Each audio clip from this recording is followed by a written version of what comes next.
Hey, everybody. My guest today is Professor Luke Hunt, and we're going to talk about police deception and dishonesty. Thank you so much for joining me. My pleasure. It's really nice to be here with you, Jason. Why don't you briefly introduce yourself? Luke Hunt, I'm an associate professor of philosophy at the University of Alabama in Tuscaloosa. And I've been at Alabama for 4 years now. And I guess a little bit about my background, which is somewhat unusual, I suppose. So I was an FBI special agent before making, I like to joke, the natural transition to academia. I worked in the FBI for about 7 years following college and law school. And after doing that for 7 years, decided I was ready for a change. I'd been thinking about academia for a while, and I went to the University of Virginia to get my PhD in philosophy.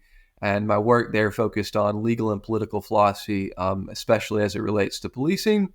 I've been doing academia since, and I'm looking forward to chatting with you about these very interesting, provocative topics. I think you're the only philosopher I know who used to be an FBI agent. And it's funny is that the first thing I think about when people say FBI is the X-Files. Right? Yeah. And I know it has nothing to do with aliens, but that is what I think about. Yeah, yeah. That's I definitely had a phase where I was big into the X Files. Although my favorite FBI popular culture piece is Point Break. That's what did it for me.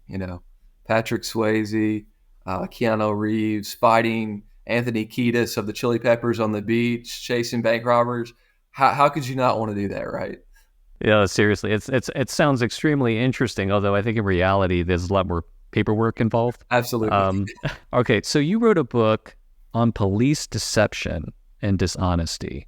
And I think that's interesting because your experience, your background is as an FBI agent. So why is the book about police deception and not FBI deception? That's a fantastic question, and I mean, I think a lot of times we get into these conversations about what is and what is not policing, right? So certainly, I don't think of the FBI as or an FBI agent as a police officer, right? I think they're different, but certainly the FBI does what you would describe as policing. So the FBI agents are law enforcement officers. Law enforcement is certainly not the only component of what policing is, but it is certainly an important one, right? So, as an FBI agent, I did law enforcement. I made arrests. I executed search warrants, conducted surveillance, um, ran informants, interrogated suspects, and so on. And these are all things that police officers do as well, right? Now, you can think about a patrol officer, an officer walking the beat. You can think about police officer who has become a detective, and that's going to be more in line with, say, FBI work. But there is certainly this natural overlap between the policing that FBI agents do, even if they're not police strictly speaking, and the policing that other organizations do. So, what I wanted to do in this project is to think about deception and dishonesty as it relates to policing generally. And I think a lot of the central legal issues and philosophical issues are going to be quite similar, whether you're talking about sort of the state police, an FBI agent, a local police officer, a sheriff's deputy, who I guess it should be made clear, oftentimes are in a position in which they need or simply want someone to do something, and often deception, dishonesty is the tactic that is employed to get that person to do something. So I didn't want to focus specifically on one sort of administrative entity, but wanted to think about it generally. Okay, that makes sense. Okay, so what are the main ways that the police use deception and dishonesty to get what they want? So many ways, right? I mean, I guess the first thing to say is this. A lot of times when we think about what the police do and the police job, we probably would feel like, look, it's impossible for the police to. Sorry about that. I had a little interruption with the dog there. We would think it's impossible for the police to do their job without deception and such. So let's think of a couple of examples. When a police officer or any law enforcement officer is conducting surveillance. So there's deception there because you're trying to be, you don't want anyone to know what you're doing, right? You're doing that in secrecy. You're doing that covertly. When a police officer or an agent, any law enforcement officer is engaged in interrogation, there are these very subtle forms of interrogation. For example, things like feigning interest in the suspect's well-being, suggesting that you're concerned about how they feel and what you can do to help them, when in fact that's all a facade. So that's a form of deception. And then I think just sort of more broadly, we can think about how the police as an institution are deceptive. So, for example, when you think about the way that the police enforce the law, you could think of an example like policing for profit, right? So, policing for profit more broadly is an example in which the police use their legitimate discretion to enforce the law in a way that I would describe as both fraudulent and deceptive. So, for example, if you set up a speed trap and you're only targeting certain groups of people, or you're focusing on generating revenue, for example, well, that's a, in one sense, giving a ticket or a citation to every person who crosses the white or center line is strictly speaking legal. But in my view, something like that would be an institutional breach of the social contract. You're abusing that legitimate authority in sort of deceptive way to do something else, to generate money. So we can think of deception and dishonesty sort of at this broad institutional level, like the institution is engaging fraudulently, breaching the social contract. And we can also think of deception and dishonesty in these very concrete ways, in these individual encounters between an individual officer and a citizen, whether it be an encounter on the street, an encounter in the station house through interrogation, and so on and so forth. So those are, I guess, just sort of a big picture way to think about the many ways deception and dishonesty could be sort of entrenched in the police institution and then play out in these specific encounters. Okay. So perhaps there are four factors here. Okay. So one thing is dishonesty and deception at an institutional level, and the other is at the individual level. And the other is legitimate deception and dishonesty, and the other is illegitimate deception and dishonesty. And I guess there are a variety of combinations of the two. Are you saying that there are some institutional level deception and dishonesty that is justified, but that sometimes when it's acted out on an individual level, it is unjustified? Or is there actually some institutional level deception and dishonesty that is also unjustified? Yeah, that's a great question. So here's the way I think about it. And I do think some deception and dishonesty is certainly justified and legitimate. And the way I think about it, or the line I've tried to draw, is to think about this in terms of fraud, right? And the way I come about that and why I think fraud is so important is because a lot of political philosophers, think about policing and then just governance in general, right, in terms of contracts, contractual terms, right? So we can think of, obviously, the social contract tradition, and we can also think about these individual encounters. So, for example, if a police officer is trying to get a citizen to do something for them, say an informant, right? Well, often that's going to be based on a simple bargain. So the police might say, look, if you will do this thing for me, go collect evidence, wear a wire, then in exchange, I will talk to the prosecutor in your case and recommend leniency or something along those lines. So we have sort of contractual elements there.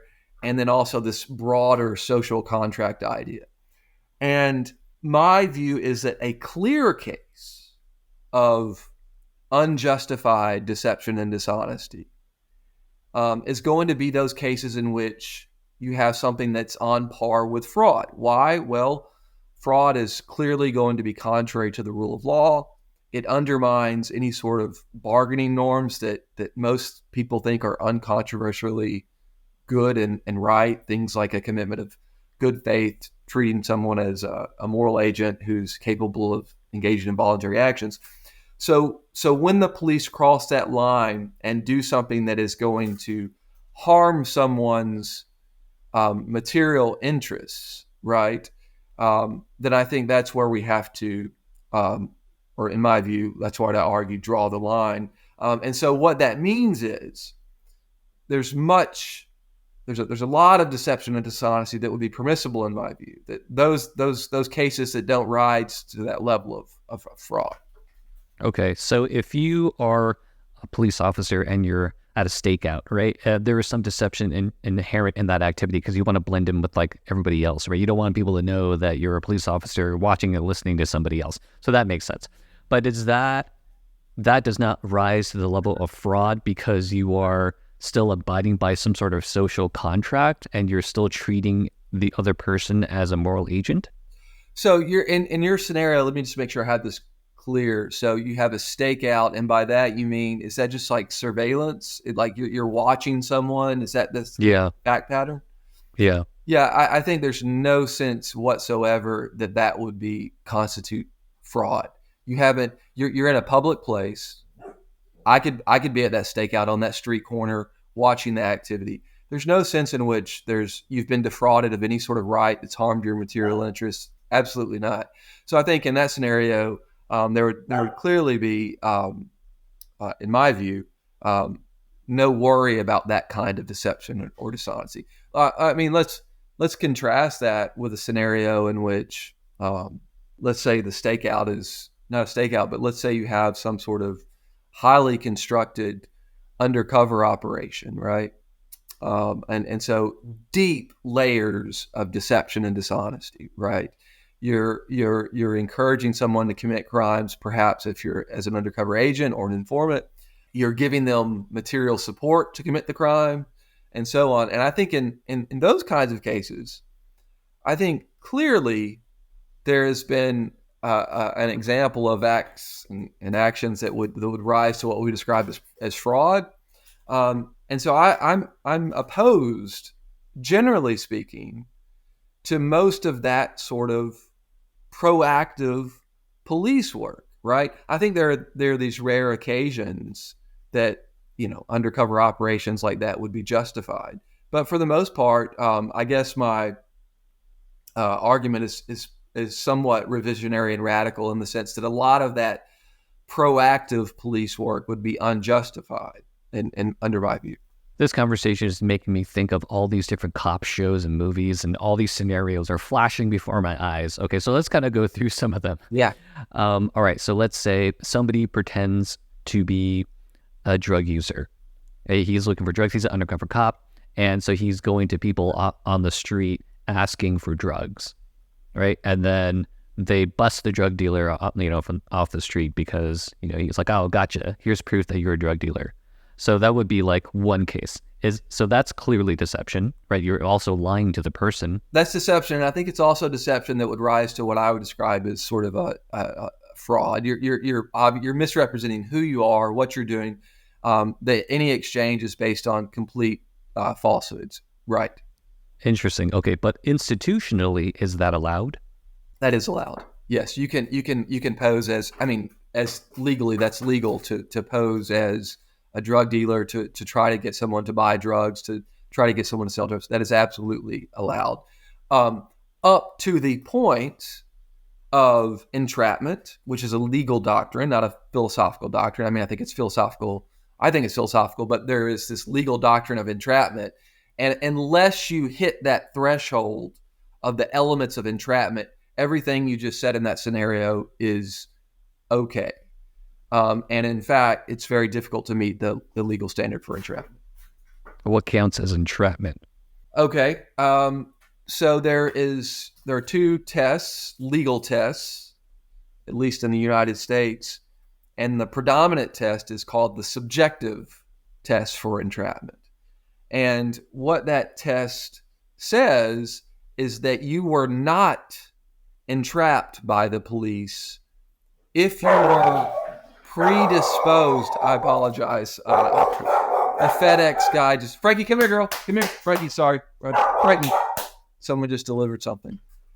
If you were predisposed, Frankie, come here. It's a little bit of humor, I hope, for the listeners here.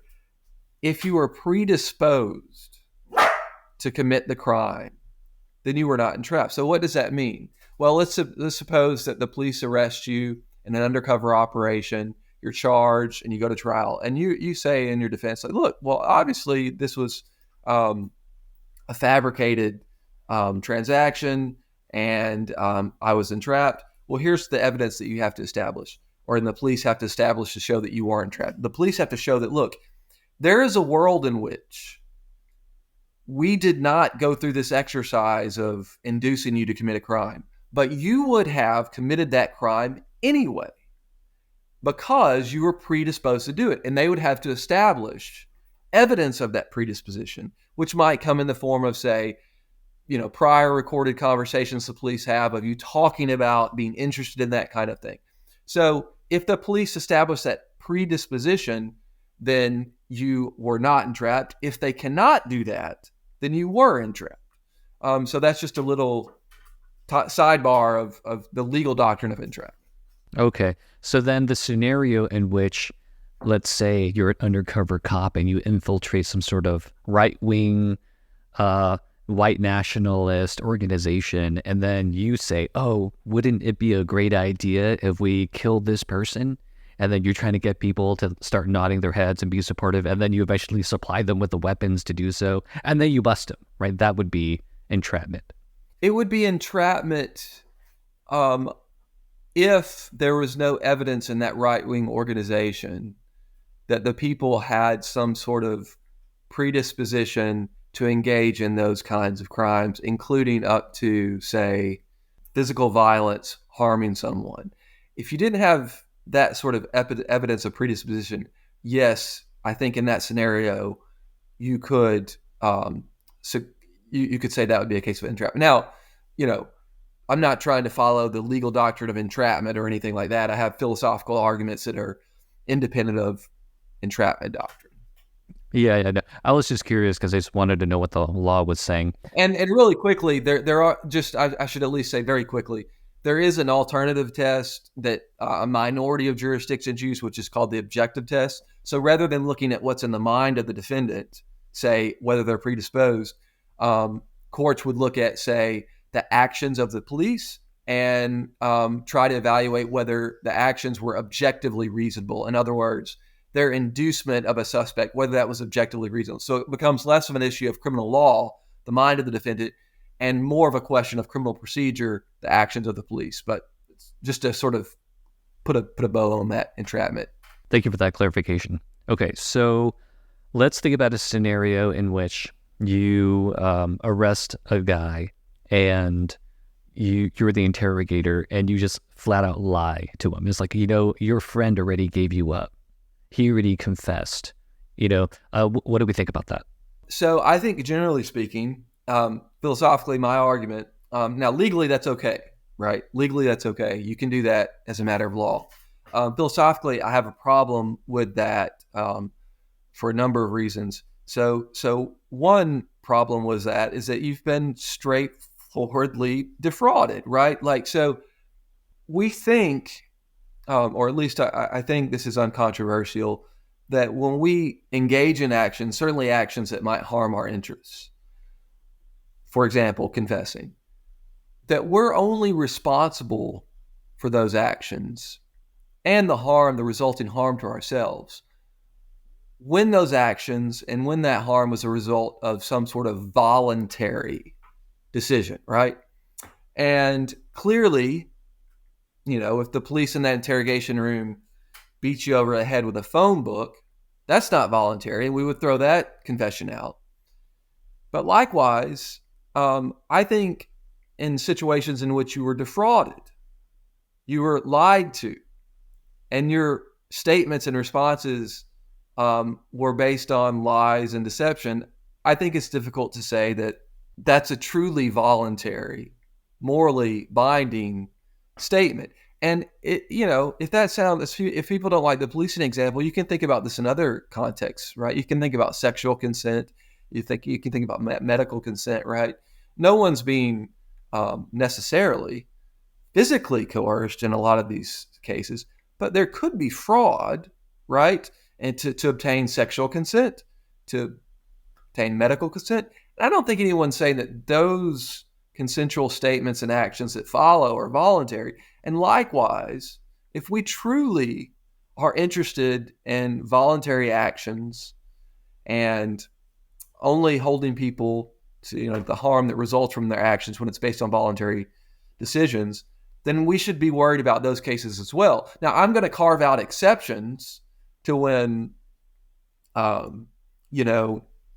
think in an interrogation room, it might be okay to lie to someone in a way that rises to fraud. But generally speaking, I'm opposed to that because I don't think those are truly voluntary statements. And if we, think that people have rights, maybe you don't believe in rights or yeah, that's a whole different discussion. But if we truly believe people have rights, one of those rights being, for example, to remain silent, to not say anything that would harm your interests, then it stands to reason that we are very careful about ensuring that people are treated in a way in which their statements are not a result from fraud. Yeah, that makes sense to me. I feel like the way that you're going about it is more deontological, right? People have certain rights, they have to be respected. It doesn't matter if you're a suspected criminal, right? You just can't lie to people. And confessions that are achieved through lying were not given voluntarily, just like consent through fraud is not voluntary. And so we would just throw that out. I feel like there's also a utilitarian approach to take here, right? Which is, look, like maybe it just doesn't work that well, or it works too well such that you get false confessions, and that's not acceptable. It's more important for our society to not punish innocent people. I think you're exactly right about that. So in my book, I do focus more on a sort of a deontological framework. But certainly, I think there are these consequentialist concerns, right? You just mentioned them. So we have worries about false confessions, false convictions, and there's data out there to support that. And when you think about something like interrogation specifically and the tactics that are employed to get confessions, it certainly strikes me that those tactics are designed to get a particular person to confess, to say what the police want to hear, not to get the truth. That's not the goal of a confession or interrogation tactic. And so there are these worries about consequences. And then taking a step back from these individual consequences, false convictions, false confessions, just sort of an erosion of trust at the institutional level that this sort of vast, pervasive deception and dishonesty creates an institution that's not trustworthy. And I think we see that today in society. So I agree with you. There are two ways to sort of think about the problems with deception and dishonesty here. So if it's legal for police officers to lie to suspects, I suspect there must be some evidence that supports that such a tactic is successful at getting confessions. And if that's the case, and you want to get rid of lying, then how do we get people to confess? The reason that I think it's been construed as legal, lying to a suspect, and just to be clear, so if people are aware of this, if we're talking about the interrogation context, the police can lie in a variety of ways. So they could bring in a big sort of box with documents. They could pull out some fingerprints and say, "Look, you've got your fingerprints, so you might as well confess." You can have prop evidence, phony evidence. Courts have construed that to be okay. So I would describe that as sort of false facts. Police can also, remarkably, in my view, lie to suspects about the law. So, for example, the police might say, look, this case we're investigating, what you did, it doesn't qualify as crime X, which might be a serious crime. So if you confess to this, it's no big deal. When in fact, it is a big deal and it is crime X. So they're lying about this exposure that one has. And the reason that this is okay legally, the courts have said, is because even in those cases that I've just explained or mentioned, we can, in some sense, construe the statements as voluntary, which is a good. Again, that's part of my argument is that that's just an inept way to think about truly voluntary statements. And the courts have said things. Well, you weren't physically threatened. The statement's still a product of free will. Trickery is something that's common in a lot of contexts, so that's okay. So that's why it's been held, I guess, legal. It's still considered voluntary. Now, the second part of your question, I think, was, well, if we can't lie to people in those ways I just described, making up evidence, lying about the law, how are we going to get confessions? And so there, I'm just going to bite the bullet and say, you need to redesign your interrogation tactics such that they don't involve those things. And yes, you will very likely lose some confession evidence at the price of adhering to these norms about treating people as having the right to engage in voluntary statements, not defrauding them of their rights, and so on. Now, I'm going to carve out, maybe this seems convenient, exceptions to that. And I think, policing is in large part a job about discretion. Discretion is consistent with the rule of law. We could talk about why, but I won't. Maybe that would be too much of a side topic. But the problem with discretion is articulating the limits, right? We don't want this sort of undue discretion, because undue discretion is going to pervert the rule of law.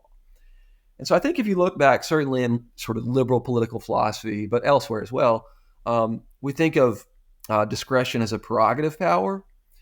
And this prerogative power, in some cases, there's at least a philosophical tradition that in some cases, this prerogative power that executive agents and executive institutions have can, in very rare situations, deviate from the rule of law. So classic examples of this, you would think much higher level, like at the sort of chief executive level, say the president or something like that. You can think about Abraham Lincoln in the Civil War, engaging in acts that were contrary to the rule of law to save the Union or to keep the Union together, things along those lines. There's been more recent examples too. And typically the sort of norms of that executive prerogative power to deviate from the rule of law is these very high standards. Usually an emergency is involved. And I think the same sort of framework and norms are relevant to executive agencies like the police, and the norms of prerogative power are in some sense derivative of these higher level prerogative powers. So that's a long way of saying, let's suppose you're in an interrogation room and you're not trying to get someone to confess because you want to know whether they sold the drugs or who the drug dealer is. But let's suppose that outside in the world, there is someone who is actively robbing banks or actively has a minor held captive that's been kidnapped. Their life is at stake. In the bank robbery scenario, people's lives are at stake if it's a violent bank robbery. And let's suppose the person you're interrogating is the brother, say, of the prime suspect. Well, in that case, it strikes me as an exigent circumstance, an emergency in which deviating from what I would describe as rule of law principles, engaging in fraudulent deception and dishonesty would be justified because we have this serious emergency at which life is at risk. And I think that's all consistent with this idea of prerogative power and reserving deviations from the rule of law to these extreme emergency situations that the executive does have. So I think I went a little too long there, and I don't know if you wanted me to go in that direction too much, but that's my very long answer to your question. Yeah, I mean, it's a classic tension between deontology and utilitarianism, right? It's like, well, I am a deontologist, but when the stakes are high enough, I'm a utilitarian, right? And the utilitarian's going to be like, well, then you're just being inconsistent there. You might as well be consistent, right? If you value consistency. This scenario reminds me of this one case in Germany. I think there was this guy who kidnapped a bunch of kids, and the cop caught him and basically threatened him with torture. Now, I don't know if the cop was actually going to torture him, right? He just threatened him with torture. So let's assume that the cop was not going to threaten him, or was not going to actually torture him. So the threat was false, right? So he used deception and fraud to get that guy to confess, right? I feel like that perhaps would be a case like that. Absolutely. And I know the case you're talking about, actually. And I think 100% that's a great example of deception and dishonesty that is on par with fraud, in my view, would be completely justified in that scenario as a matter of prerogative power to deviate from the rule of law in this sort of exigent circumstance in which, there's life at stake. Okay. So barring those extreme situations, suspects should not be lied to. That's basically what you're saying. Yeah, that's exactly right. And oftentimes a lie is going to rise to what I would describe as fraudulent behavior. That's sort of the framework I use is fraud, but that's right. That's right. Okay. So while you were an FBI agent, did the FBI tell you to use deception? So, let me think about how to answer that. So, um, let me just go back to Quantico and tell you how you're taught, right? So when I was at Quantico for new agent training, certainly you're taught how to be deceptive. You're taught how to do surveillance. You're taught how to interrogate people, and the way you're taught to interrogate people at the FBI Academy is not necessarily. They don't just say, well, you should lie. What they do say is you should do these very deceptive things to make people comfortable speaking with you. You should feign interest. You should minimize what you think they did. You should give them reasons that would justify what they did and soften them up in a way such that they're willing to speak to you. And so it's this subtle form of deception to get people to talk. Now, also, though, at the FBI Academy, and certainly if you went and specialized to become an undercover operator, you would be taught specifically in those scenarios to lie, because obviously as an undercover officer, you have to lie to maintain your cover. And then beyond that, certainly the FBI, and applies to other law enforcement agencies as well, is taught to handle and run informants. That's actually a mandate. So these are people that you're using. Let's say you know someone that works at a business, and you think there's corruption in a business, and you're getting those people, say, to secretly gather information for you, to lie about their connection with law enforcement. And so that's clearly a deceptive and a lot of dishonesty going on there. And you are taught all of those tactics. Now, the examples in which, the police or whoever brings in phony fingerprint evidence or, lies about the law, I'm not sure that those examples are taught specifically beyond law enforcement knowing very clearly that the courts have justified them, and they could certainly be used as sort of an informal method that has been shown to get people to talk. Okay. So let's say you were a person pretending to be a customer for like a drug dealer. Okay. And then that's a type of deception. Do you think that that's morally permissible? So let's say you're someone pretending to be a customer of a drug dealer, and that person is actually an informant or an FBI or an undercover police officer. Is that? Yes. So yes, I think that would be unjustified. And the reason is this: clearly you've been, you're defrauding someone. You're lying about who you are, what you're doing, why you're doing it. And if we go back to that prior discussion I just had about prerogative power to do those kind of things, in that scenario that you just gave me, there's no emergency or exigent circumstance that I'm aware of in which doing that proactive tactic would save a life, would prevent an emergency situation. So this is where my view perhaps becomes radical. Lots of the undercover activity that police engage in today, like drug work, right, would be impermissible because it doesn't meet that criteria of a sort of emergency scenario that justifies deviating from these norms against fraud. So yes, I have to bite the bullet. I don't even know if that's big of a deal, actually, that we would, stop proactive policing that targets drug users or drug dealers. Yeah, I mean, that was going to be my next question, which is, according to your moral framework, how much police work would be classified as morally impermissible? And you're saying, what, a lot of it? Certainly a lot of the undercover work, like we just talked about, and then maybe we should think about it this way. And so I've done my first book was talked about a lot about the constraints of police power. Other scholars, Jake Monaghan comes to mind, have done a lot of interesting work on this as well. But when you think about police work in terms of proactive and reactive work, right? A lot of my sort of the writing I've done has been trying to curtail this proactive work. And the reason a lot of these proactive tactics are problematic is because it raises these questions for legitimacy. Very rarely are we going to say when a citizen calls for service, right, calls for help, and the police respond, they're reacting, that's not legitimate, right?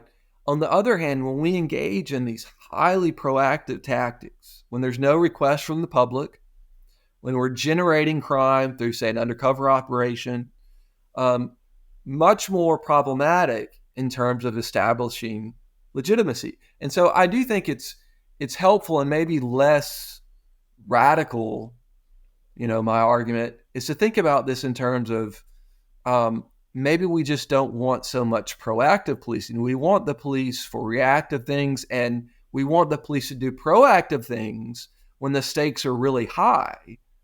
But a lot of police work today, and this maybe is consistent with broader calls for the police to have a smaller footprint, right? That the police don't need to be out there generating crime as a way to enforce it. They need to be more focused on reactive aspects of the role and less these sort of very highly constructed operational things. So in your experience, were there cases in which like you had moral qualms with, like maybe the people that you knew were handling a certain case in a way that you thought like, we shouldn't be doing this. And then perhaps, yeah?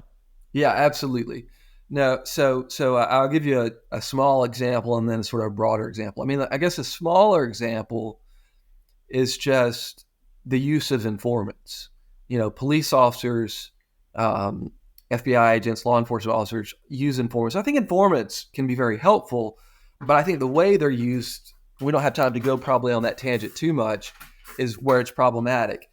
And, the way you get informants to do things, the leverage you have over them is problematic. But I guess the bigger issue, if you think about this institutionally, I can certainly imagine undercover operations that I was a part of, I wasn't the case agent on, in which it just seemed like a fishing expedition, or it just seemed like the Bureau was pushing up as far as they could to the entrapment line when there was no high stakes need to engage in years long development of undercover agents, informants, vast sums of money and resources spent around the clock surveillance.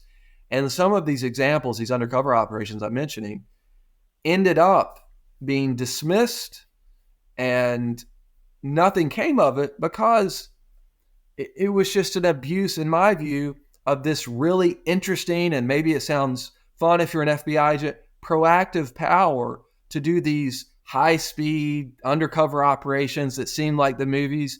And they're just they're morally problematic or legally problematic, and I think the world could do a lot better with much less of that kind of proactive work. So absolutely, I think there are examples I experienced where the proactive power that the police used was abused. Did you raise these concerns while you were still working for the FBI? I think the short answer to that is no, and I try to explain that answer. I'm thinking of a couple of examples, a couple of these undercover operations, and those are multi-year investigations. So, for example, some that I was affiliated with, I joined after being transferred to a new office. The undercover operation was already happening. It was far developed, and I was playing a small role. And there's very, very little. I mean, maybe this is a moral failing on my part, but there's very little that an FBI agent, a relatively new one at that, could do to stop sort of that train. It sort of had left the station. And I mean, I think also if you just think about this, like, so you're an FBI agent, and you get into the FBI, and maybe you're 28 years old, maybe you're 30 years old, and you maybe you want to go have a meeting with your supervisor or your assistant special agent in charge, and you say, look, I have a real problem with undercover operations and this sort of investigations and proactive work. There's less than zero chance that anything would come of that. You would just be kicked out of the office, probably put on a human resource squad or something like that. There's not really a way at the field agent level to work to curtail that. Now, I guess what you could do, if you went into management, I mean, you could try to tweak policies, right?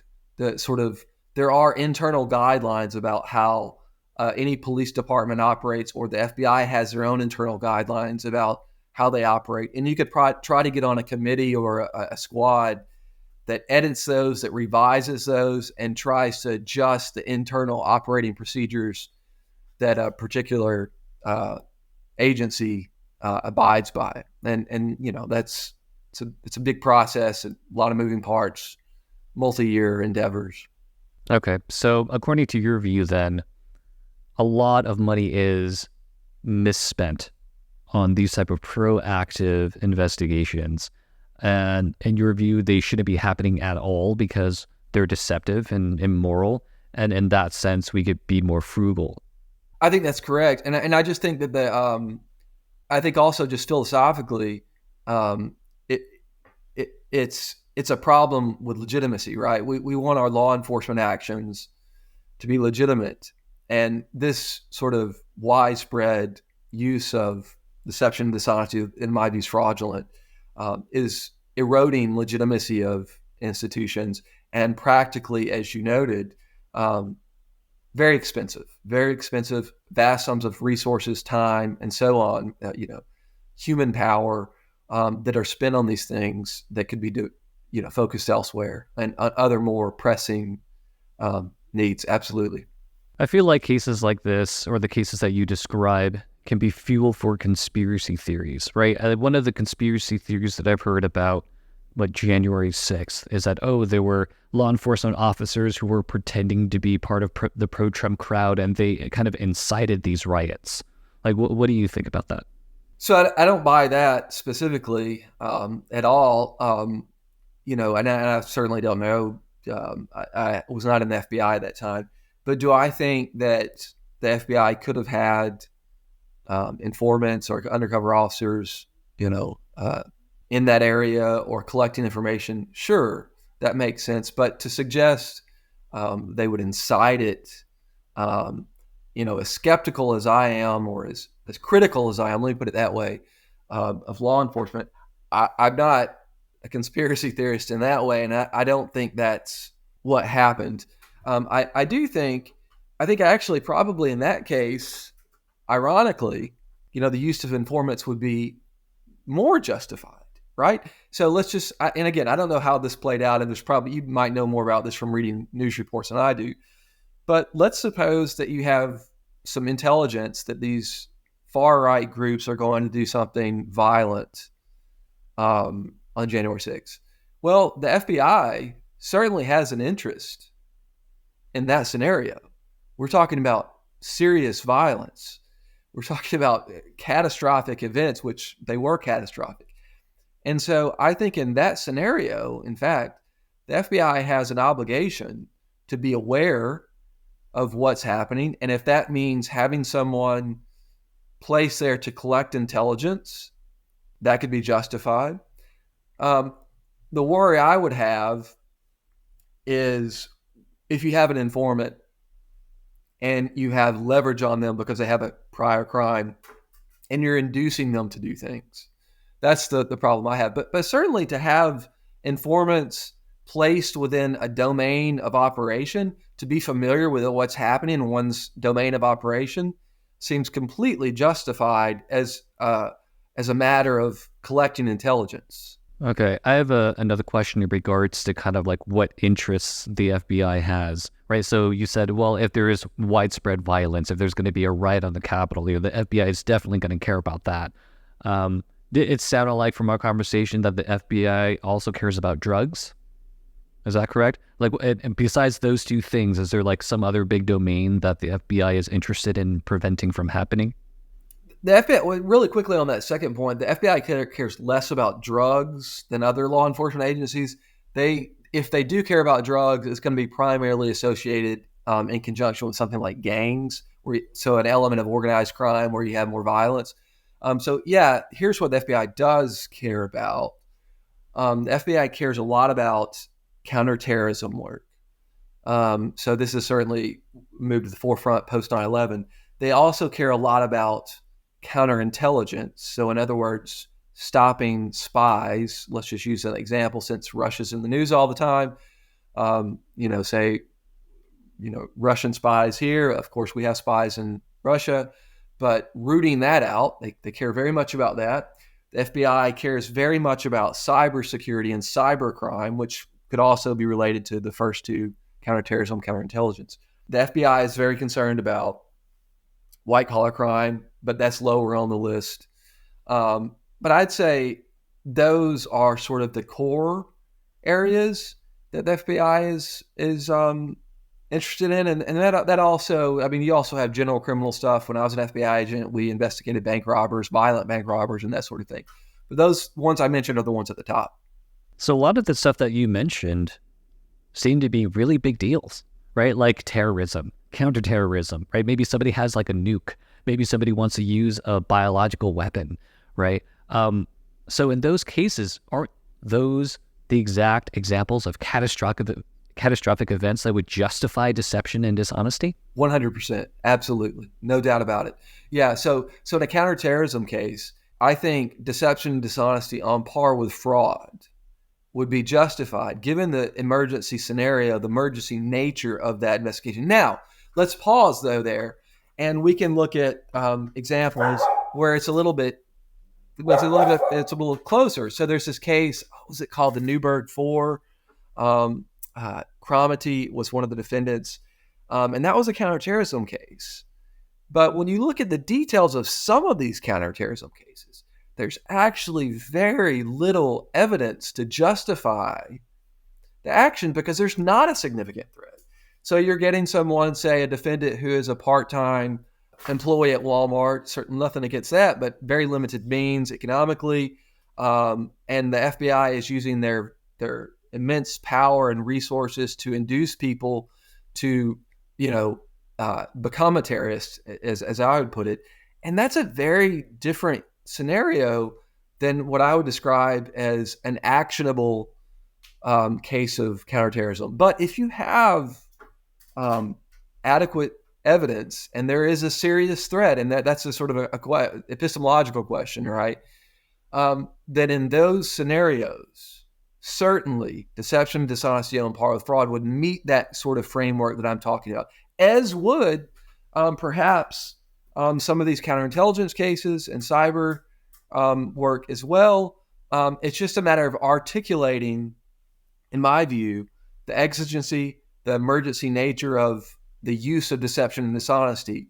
And a lot of that's going to be permissible in my view. So in that regard, I think my arguments in my book are perhaps, less radical than you might think. And that's just because I think this hopefully principled framework of prerogative power. And when we can deviate from the rule of law based on these emergency threats. Yeah, I think I had a misconception of kind of like the overall argument that you were making. I thought what you were saying is that, the FBI or law enforcement officers in general use these tactics in a way that is immoral, and they use them a lot, and so they're not justified. Whereas now that I'm getting the impression, well, at least with the FBI, since the FBI works trying to fight against these catastrophic events, that most of the time these deception and dishonesty tactics are actually justified. They're mostly justified maybe in the context that I just mentioned, counterterrorism and so on. But again, the FBI is a large agency. They have over about 13,000 agents, and they don't just do that. As I said, my first FBI case, I went to a small office just to get some, I'll say this, I was young, 26 years old. There's only 5 agents, and they, you sort of want to get you exposure and just sort of learn some things. So some very basic. I don't know if you remember, but maybe they still had this before movies that you rent. There was the FBI warning, right? Like I guess it's like not copyright stuff and not pirated DVDs and that sort of thing. So I actually did a case like on that. I mean, I think the idea was that these pirated DVDs might be part of a larger white collar fraud scheme. But so I only say that to know that the FBI is doing other stuff. And certainly other law enforcement agents are doing a lot of other stuff. It happens to be true that the FBI, because of the nature of their specific mandate, I think there's more likely going to be scenarios in which fraudulent deception, dishonesty would be justified. Yeah, that makes sense. So I'm curious to learn a little bit more about your moral argument about this prerogative aspect thing and how if the stakes are high enough, deception is justified. Do you think torture can be justified if the stakes are high enough? No. And the reason I say that is so I'll put my cards on the table here. A lot of people will probably disagree with this, but the framework of this prerogative power that I've sort of written about in first book and this recent one, it's derived broadly from sort of liberal political philosophy, specifically Locke. And Locke talks about this prerogative power. And so I think of the prerogative power and deviations from justified use of prerogative power as having these 4 constraints, right?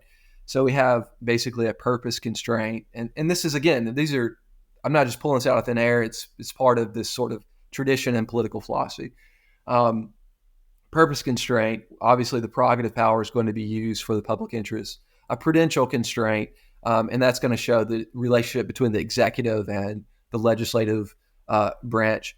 And I've already mentioned the emergency constraint, if you're going to deviate emergency situations. And then the 4th one that we haven't mentioned is, I think, what I would describe, what I call a personhood constraint. And that's where, in my view, something like torture is always going to be off limits, because even if there's an emergency situation, you meet that criteria, there's still a commitment that we're not going to do things that denigrate one's personhood, which might be something like acts of brutality, humiliation. Obviously, torture is going to be a part of that. And so that's going to run afoul with sort of this commitment to personhood um, that I think would be important in those scenarios you mentioned. Okay. So lying to a person doesn't violate personhood, but humiliation would and torture would. Yeah, I think that's right. I think some people, maybe you have an issue with that. You think that all acts of lying are going to be an affront to personhood. But one, I'll be quick about this because I know I have a ton of time. But so when you think about something like personhood, you have to flesh out what we mean there. And I think certainly in at least a liberal tradition and many other traditions, we're going to say have some kind of story about human dignity and so on. And I think there are certain clear cases in which there's going to be affronts to human dignity, and certainly those cases in which you demean someone, you humiliate them, you treat them as less than a human. Those are the cases that I worry about. And the other thing to think about is this: certainly, we think. I want to be careful about making this assumption that force is justified in many cases, right? So we think that when there's an active shooter in a school, most people, I think there are arguments for this, think that the police are justified in shooting and killing that person as quickly as possible. And why is that? Because there's an emergency situation. Likewise, there may be emergency situations in which deception, dishonesty on par with fraud would be justified. And so that's the kind of analogy I'm making. Now, in that situation in which there's an active shooter in a school, there's still not going to be a case in which torture is going to be justified, because I think that's a different question than the justified use of force, because the torture is clearly going to raise these questions of human dignity in a way that's different from the justified use of force. Now, maybe you're going to say, well, anytime you kill someone, it's an affront to their personhood, and that gets kind of in the weeds there. But I'm basically running a kind of analogy like that. You can deceive and you can be dishonest. You can use force, even deadly force, in ways that are not affronts to human dignity, or in ways that are justified given the emergency of the situation. Whereas something like torture is never going to be permissible, given this sort of understanding of, or a particular conception of personhood and human dignity. It's interesting that you bring up the school shooter case, because I feel like that's more analogous to torture than it is to lying and deception, right? Because I think torture is worse than lying and deception. And I guess depending on the degree of the torture, it may be less bad or worse than death. I'm not entirely sure. It depends on the details. Like, let's say waterboarding somebody, right? Like, I'd probably say waterboarding is less bad than being killed, right? So there's almost like a gradation of harm that you could do to somebody, and perhaps that harm has to be correlated with the emergency of the situation and the harm of that situation, right? So for an active shooter, it's so emergent. This person is currently doing this harm, and so we have to take this person down as quickly as possible. Obviously, torturing the person, that would be weird. If you can just shoot the person and stop them, like, why would you torture the person to stop them? Like, time is of the essence. So that doesn't make sense. But that's a reactive situation, right? So when we're talking about a proactive situation, then there is time between the interrogation and the act that is supposedly going to be committed by the person, right? And so maybe in a situation like that, the ceiling is just going to be lying, given the potential harm that this person is going to cause.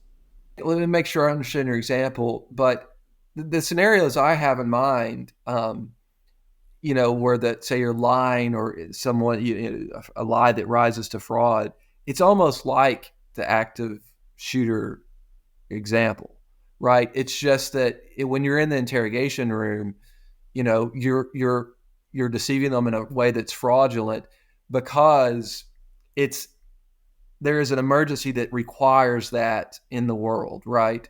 In the same way, when you're in an active shooter situation, there's an emergency that requires the use of defensive force now.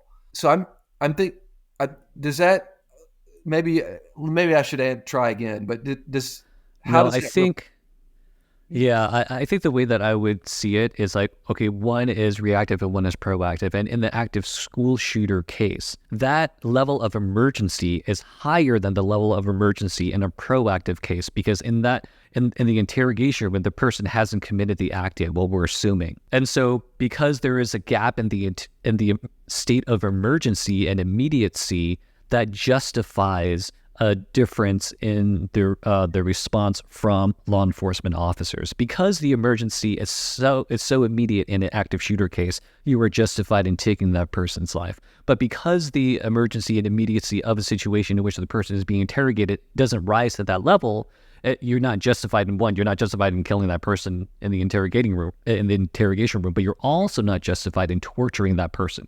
So in a sense, there is this middle step of torture that's being skipped because one calls for more harm and the other calls for less harm. Yeah, no, you're exactly right. Yeah, I think that's consistent with my views as well. And you can flesh that out at more technical terms. You might say things like imminent and acute. Like in the case of the active shooter, you have this imminent threat. In the case of the interrogation room, it's less than imminent; it's more of an acute threat. And so force is not only justified when there's this sort of imminent kind of threat. But I agree with that analysis. I think you probably put it better than I could or did. Okay. Well, we're out of time. It's been an hour already. Can't believe it. Really enjoyed the conversation. I think you had some fantastic questions. It was a lot of fun.